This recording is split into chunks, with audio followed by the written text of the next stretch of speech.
Assalamu alaikum, my dear students. I welcome all of you in another video of genetics, that is DNA. बेटा जो आज का हमारा topic है, ये टॉपिक बहुत ही इम्पोर्टेंट है regarding your board exam, regarding NEET exam of the NEET aspirants.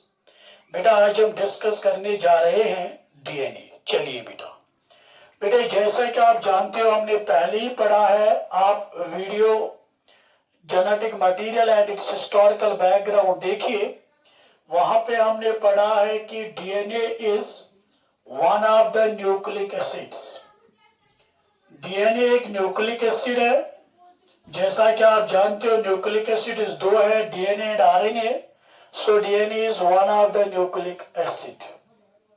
बेटा डीएनए को डिस्कवर किया है, DNA was discovered by messenger, which you know, messenger from the nucleus of past cells। बेटा ये जो टर्म डीएनए है, इसको दिया है ज़ेचारिस ने टर्म डीएनए को। बेटे डीएनए में जो पेंटोस शुगर है, जो डीएनए में पेंटोस शुगर है वो है बेटे deoxyribose। deoxyribose is the pentose sugar in DNA, जिसका स्ट्रक्चर हमने ऑलरेडी पढ़ा है।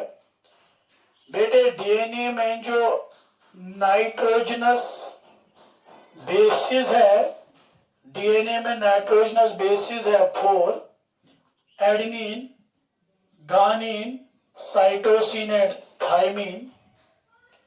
बेटे फ्रैंकलिन एंड विल्किंस ने डीएनए मॉलिक्यूल को स्टडी किया by using X-ray crystallography। by using X-ray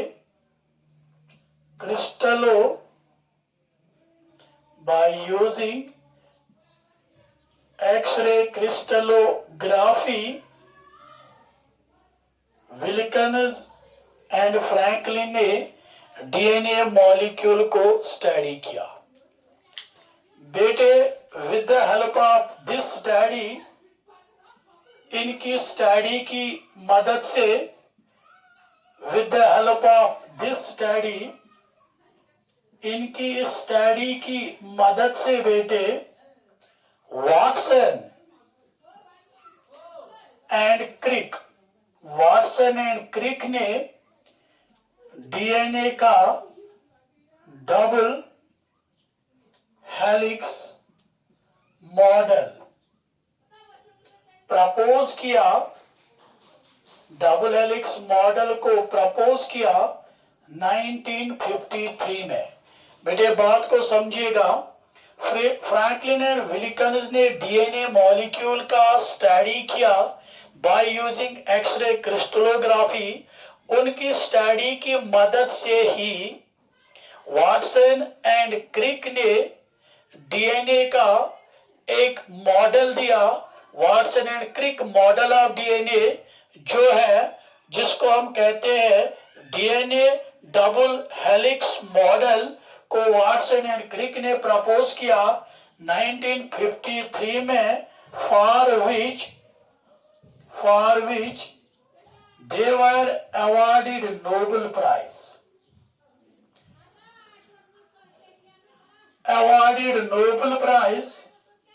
जिसके लिए उनको 1962 में बेटे नोबेल प्राइज मिला। अब हम बेटे इसी वाटसन एंड क्रिक के मॉडल को स्टडी करेंगे, क्योंकि आपके एग्जाम में डायरेक्टली आता है Watson and Crick model of DNA. तो बेटे याद रखिए, अब हम स्टडी करेंगे स्ट्रक्चर ऑफ डीएनए को हम स्टडी करेंगे विद द रेफरेंस जो हम स्टडी करेंगे that is Watson and Crick model. Watson and Crick model को हम स्टडी करेंगे, यानी हम डीएनए डबल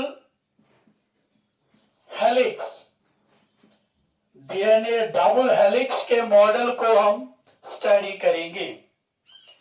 बेटे वाटसन एंड क्रिक के मुताबिक जो डीएनए है, DNA is a polymer, DNA is a polymer of nucleotides. DNA is a polymer of nucleotides, या आप कह दीजिए DNA is a chain of nucleotides. बेटा पहले हम न्यूक्लियोटाइड का स्ट्रक्चर एक बार फिर देखेंगे, जिससे क्लियर होगा आपको ये न्यूक्लियोटाइड्स एक चेन में कैसे बंधे होते हैं, एक चेन में किस बॉन्ड से हेल्ड टुगेदर होते हैं। बेटे जैसे आप जानते हो, this is our deoxyribose sugar, carbon number 1, carbon number 2, carbon number 3, carbon number 4 and carbon number 5। जैसा कि आपने देखा in the video nucleotide and nucleoside, हमने आपको न्यूक्लियोटाइड समझाया है, न्यूक्लियोटाइड कैसे बनता है, न्यूक्लियोटाइड क्या होता है। एक बार फिर से बेटे यहां पे रिपीट करेंगे। At carbon number 1 you know there is a nitrogenous base, and आपको ये भी मैंने बताया है अगर नाइट्रोजनस बेस प्यूरिन होगी तो 9th पोजीशन पे जो एटम है वो शुगर के कार्बन नंबर 1 के साथ ग्लाइकोसाइडिक बॉन्ड बनाएगा। बेटे आपको ये भी मैंने बताया है अगर ये पायरिमिडीन होंगे नाइट्रोजनस बेसिस, तो जो फर्स्ट पोजीशन पे नाइट्रोजन होगा वो बॉन्ड बनाएगा शुगर के कार्बन नंबर 1 के साथ, जिससे हम कहते हैं बेटे ग्लाइकोसाइडिक लिंकेज। बेटे you know it very well, जो शुगर का कार्बन नंबर 5 है यही पे अटैच होता है इसको phosphoric acid, you know it very well, OH, OH, OH and P double bond O. This is phosphoric acid, or you can call it phosphate, and you know it very well with the release of a water molecule, this phosphoric acid is attached to carbon number 5 of the sugar molecule by phosphoester bond. Here it is a phosphoester bond, and here it is a glycosidic linkage. Glycosidic linkage. बेटा जैसा कि आप जानते हो हमने पहले भी कहा है ये कि एक न्यूक्लियोटाइड को केमिकल पोलैरिटी होती है। यहां आप देखिए 5th कार्बन पे फास्फोरिक एसिड अटैच है, so this end will be marked as 5' P, यानी 5th कार्बन पे फॉस्फेट है। बेटा you know this is carbon number 3rd at position number 3rd, and 3' end पे यहाँ पे OH है, वी राइट इट एज 3'।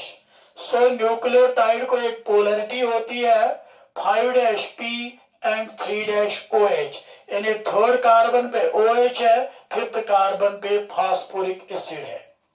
बेटा अब हम यहाँ पे एक और न्यूक्लियोटाइड लेंगे, दिस इज अनदर न्यूक्लियोटाइड बनाएंगे यहाँ पे, जिससे आपको क्लियर होगा कि ये न्यूक्लियोटाइड्स एक दूसरे के साथ कैसे बाइंड होते हैं, कौन सा बॉन्ड दो न्यूक्लियोटाइड्स के दरमियान होता है। Carbon number 1, carbon number 2, carbon number 3, carbon number 4 and carbon number 5। यहां पे कार्बन नंबर 5 है, ठीक है बेटे। सो यहां पे ये जो बेटे ये होगा, here it will be a nitrogenous base, you know it very well. यहां पे कार्बन नंबर 5 पर अटैच होगा फास्फोरिक एसिड, जैसे कि यहां पे हमने बनाया 3' पे यहां पे अटैच है OH। Again this nucleotide has polarity 5' P 3' OH, same nucleotide हमने बनाया। बेटे अब ये 5' पे जो फास्फोरिक एसिड है, it will make a bond with the first sugar. बेटा जो ये पहला हमारा न्यूक्लियोटाइड है, दिस इज फर्स्ट न्यूक्लियोटाइड, ये इसका शुगर है। This is suppose A second nucleotide. अब पहले और दूसरे न्यूक्लियोटाइड के दरमियान बॉन्ड बनेगा, यानी जो पहला शुगर है इस न्यूक्लियोटाइड का, जो ये शुगर है इसको थर्ड कार्बन पे OH है, और ये जो दूसरा शुगर है इस न्यूक्लियोटाइड का, सेकंड न्यूक्लियोटाइड का जो बेटे शुगर है, इसको 5' पे फास्फोरिक एसिड है। अब ये फास्फोरिक एसिड और इसके दरमियान बनेगा bond with the elimination of water. So एक न्यूक्लियोटाइड और दूसरे न्यूक्लियोटाइड के दरमियान जो ये बॉन्ड बनेगा, this is a phosphodiester bond. ये याद रखिएगा, एक न्यूक्लियोटाइड और दूसरे न्यूक्लियोटाइड के दरमियान जो बॉन्ड बनेगा वो बनेगा फास्फोडाइस्टर बॉन्ड, क्योंकि एक न्यूक्लियोटाइड के जो 5th कार्बन पे फास्फोरिक एसिड है, ये दूसरे न्यूक्लियोटाइड पे जो 3rd कार्बन है उसके OH के साथ बॉन्ड बनाएगा। यहां पे 2 मॉलिक्यूल्स ऑफ वाटर रिलीज होंगे, 2 एस्टर बॉन्ड बनेंगे। That's why the bond between the 2 nucleotides is called phosphodiester bond. बेटा इसी तरह एक चेन ऑफ न्यूक्लियोटाइड्स होती है। अगर हम मानेंगे बेटे this is nucleotide first, this is nucleotide second, अब इसके ऊपर न्यूक्लियोटाइड थर्ड होगा, न्यूक्लियोटाइड फोर्थ होगा, न्यूक्लियोटाइड फिफ्थ होगा, एंड सो ऑन। इसी तरह एक न्यूक्लियोटाइड चेन में बहुत सारे न्यूक्लियोटाइड्स होंगे। जो फर्स्ट न्यूक्लियोटाइड होगा उसका 3' पे OH होगा खाली, और जो लास्ट वाला एंड वाला न्यूक्लियोटाइड होगा, मान लीजिए यहाँ पे 4th है, इसको 5' पे फॉस्फेट होगा। तो जो एक न्यूक्लियोटाइड की चेन बनेगी इस तरह बेटे, इसके एक एंड पे होगा 3' OH, दूसरे एंड पे होगा 5' P। सो जिगर मेरा, यही वाटसन एंड क्रिक ने कहा DNA जो है it is a chain of nucleotides, or you can say it is a polymer of nucleotides। दूसरी इंपॉर्टेंट बात जो है बेटे, जो इंपॉर्टेंट थिंग है regarding this model, that is कि ये जो DNA है that's double stranded. DNA double stranded है, जिसका मतलब ये है बेटे कि DNA में 2 पॉलीन्यूक्लियोटाइड चेन्स है। यानी अगर ये पॉलीन्यूक्लियोटाइड चेन फर्स्ट है, जिसको हमने अभी मार्क किया 3' एंड 5', 3' OH 5' P, तो वही मैं कह रहा हूं, ऐसे ही DNA में 2 पॉलीन्यूक्लियोटाइड चेन्स होती है। बेटे इंपॉर्टेंट चीज ये है, these polynucleotide chains are anti-parallel। बेटा they are anti parallel to each other, ये एक दूसरे को एंटी पैरेलल होते हैं। जैसा आप जानते हो बेटे, अगर मैं यहां पे बनाने की कोशिश करूं, दिस इज जिगर मेरा, ये हम मान लेंगे दिस इज शुगर, जैसा कि हमने अभी बनाया। दिस इज कार्बन नंबर 1 पे nitrogenous base, this is carbon number 5 पे phosphate, this is another one बेटा गौर से देखिएगा, अनदर वन है ये, कार्बन नंबर 1 पे नाइट्रोजनस बेस, कार्बन नंबर 5 पे फॉस्फेट, और इसके दरमियान bond. So this is a chain of 2 nucleotides. इसी तरह बहुत सारे न्यूक्लियोटाइड्स होंगे। अब जो दूसरी न्यूक्लियोटाइड की चेन है बेटे, वो एंटी पैरेलल है। एंटी पैरेलल का मतलब जो दूसरे न्यूक्लियोटाइड का ये शुगर होगा, this sugar will be inverted. बेटे शुगर ऐसे इन्वर्टेड होगा, देखिए दिस इज ऑक्सीजन, ये यहां पे कार्बन नंबर 1 है, कार्बन नंबर 2 है, 3, 4 एंड कार्बन नंबर 5। दूसरा शुगर, यहां पे शुगर नंबर फर्स्ट पे नाइट्रोजनस बेस, शुगर नंबर 5 पे यहां पे फॉस्फेट। तो दूसरा न्यूक्लियोटाइड ऐसे ही बनेगा,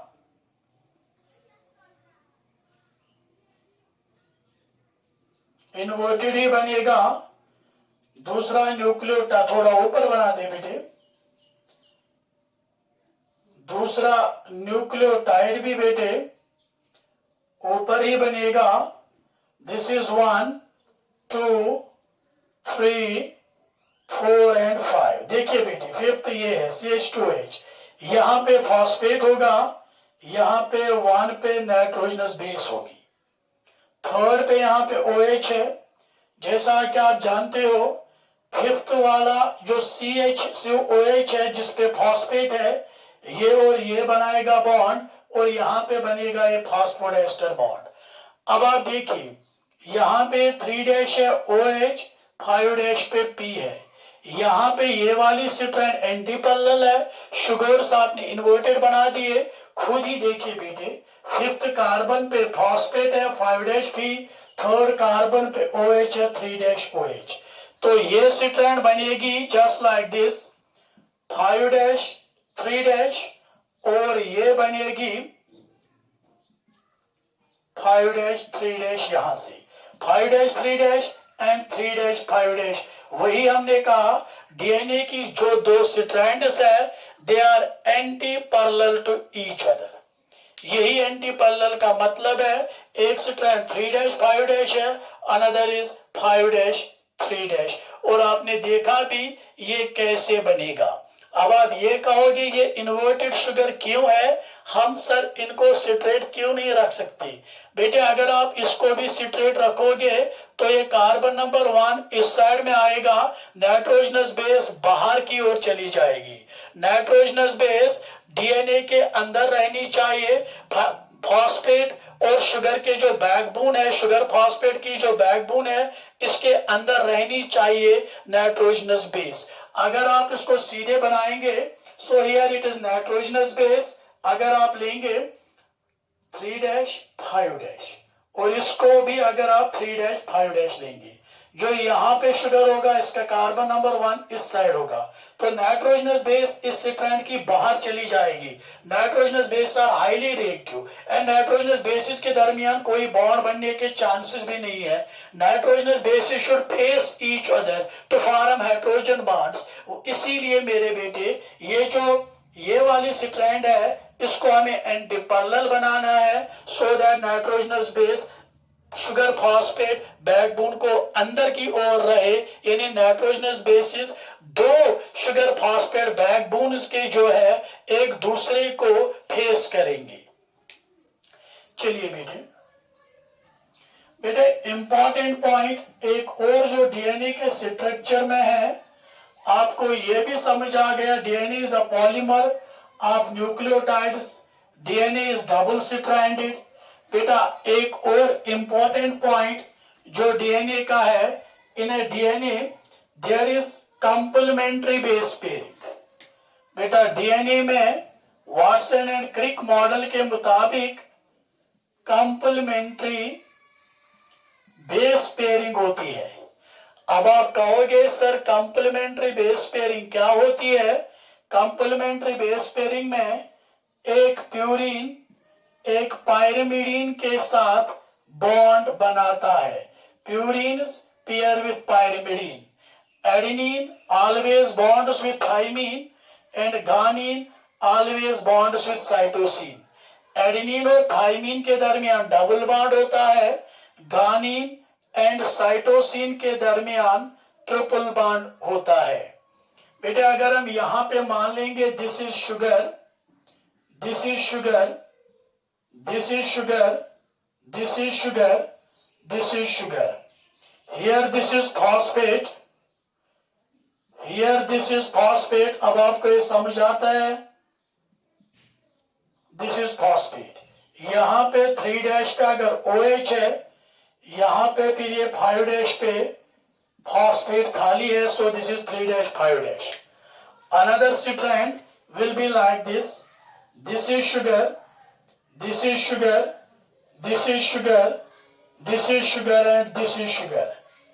Phosphate, here is a phosphodiester bond, phosphodiester bond, phosphodiester bond, and यहां पे 5' पे फॉस्फेट खाली है क्योंकि ये शुगर्स इन्वर्टेड है, जैसे मैंने आपको भी दिखाया। दैट्स वाई कि 5' यहाँ नीचे की ओर आएगा और 3' पे यहाँ पे OH आएगा। So these two strands are antiparallel, 3' 5' 5' 3'। यहां पे इस शुगर को अटैच है सपोज एडेनिन, इसको गानिन है, इसको साइटोसिन, थाइमिन एंड एडेनिन।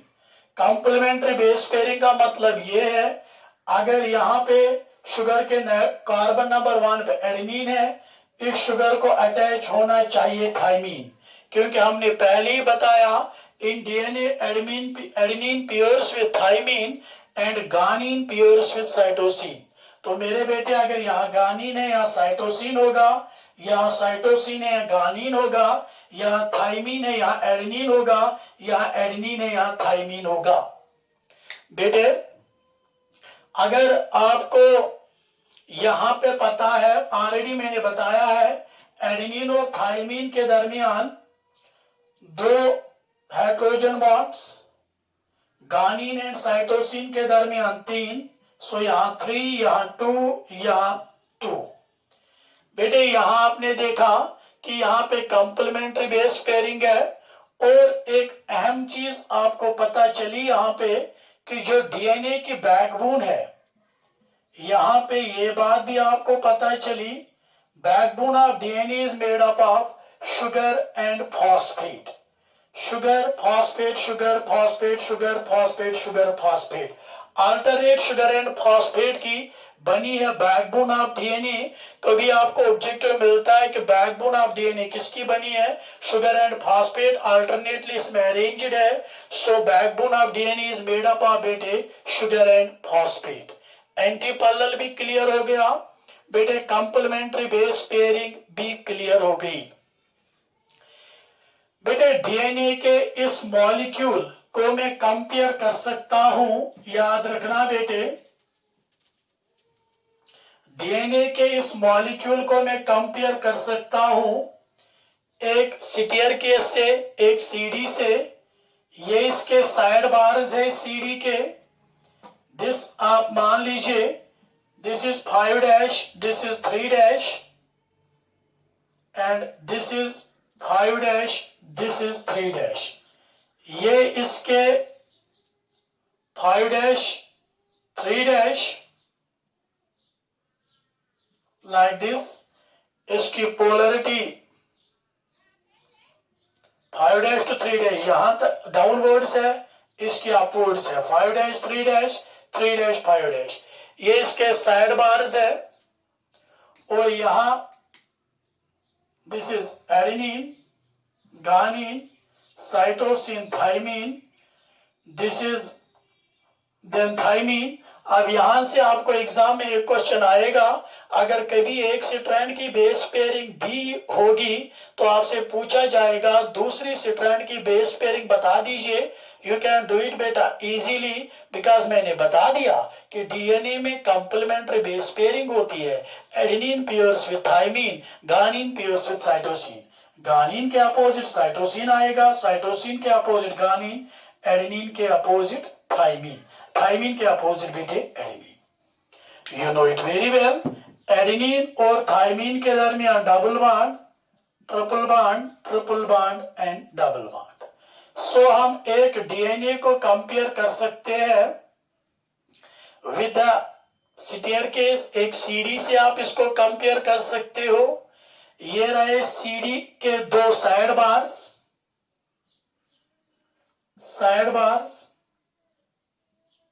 जो नाइट्रोजनस बेसिस है, दे फॉर्म द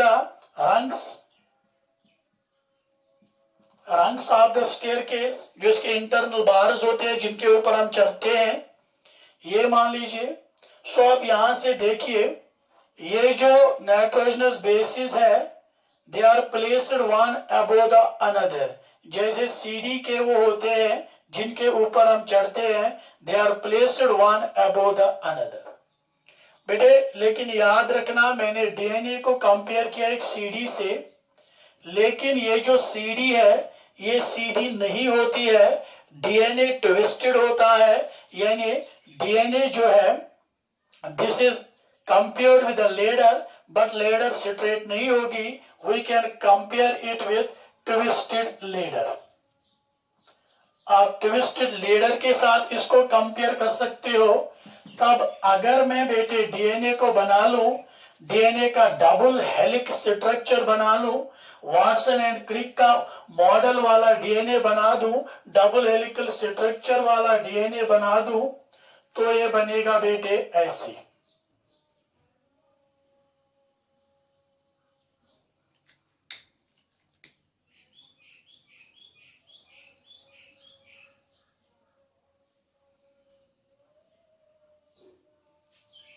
ऐसे बनेगा। If this is 5' 3', this is 3'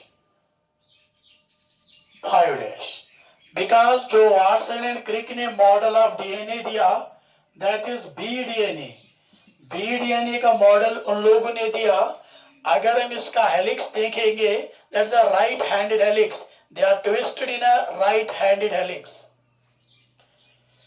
बेटे ये है डीएनए वाटसन एंड क्रिक वाला मॉडल।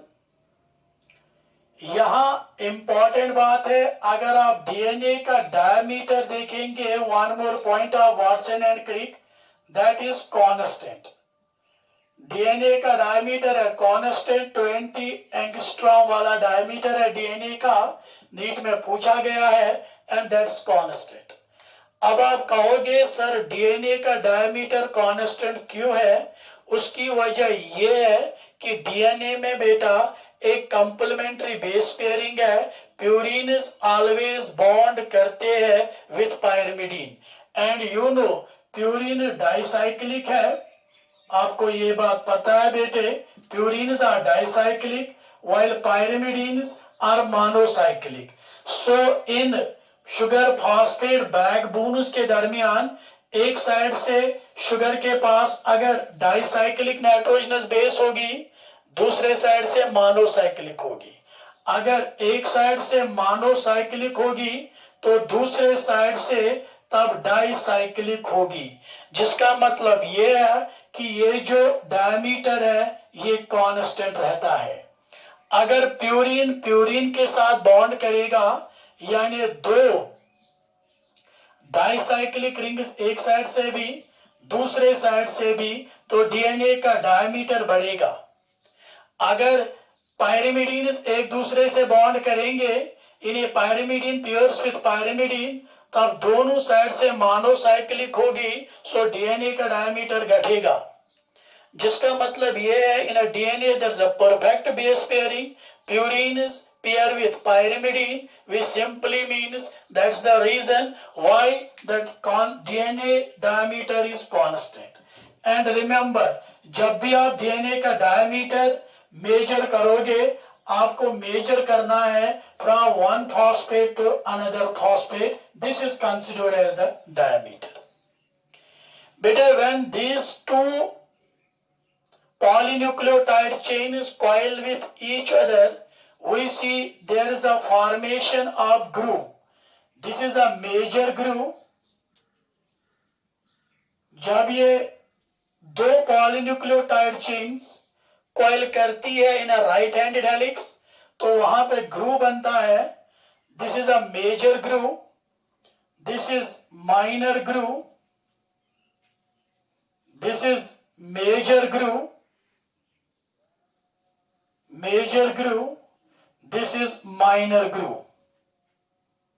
बेटा जब भी आपके डीएनए के स्ट्रक्चर में major and minor grooves alternately बनेंगे तो आप समझ लीजिए कि आपका स्ट्रक्चर जो बना वो परफेक्ट है. जब भी major and minor grooves alternately बनेंगे. बेटा मेजर ग्रूव की लेंथ होती है 22 एंगस्ट्रॉम और माइनर ग्रूव की लेंथ होती है 12 एंगस्ट्रॉम. और एक मेजर ग्रूव से एक माइनर ग्रूव तक जो ये लेंथ होती है, this is known as pitch of DNA. एक मेजर ग्रूव से माइनर ग्रूव तक जो लेंथ होती है, from one major groove to one minor groove, this is pitch of DNA. And pitch of DNA is 22, इसकी length 12 इसकी length. So pitch of DNA is 34 angstrom. 22 plus 12, 34 angstrom. You can also call it one complete turn of DNA. One complete turn of DNA. This is also known as gyre of DNA. Complete turn बोलिए, pitch of DNA बोलिए, gyre of DNA बोलिए, meaning same. From one major groove to one minor groove. बेटे यहां पे एक और point आप Watson and Crick model में जोड़ सकते हो. वो ये है कि pitch of DNA is 34 angstrom. This is the pitch of DNA which is 34 angstrom. बेटे in one pitch of DNA you no,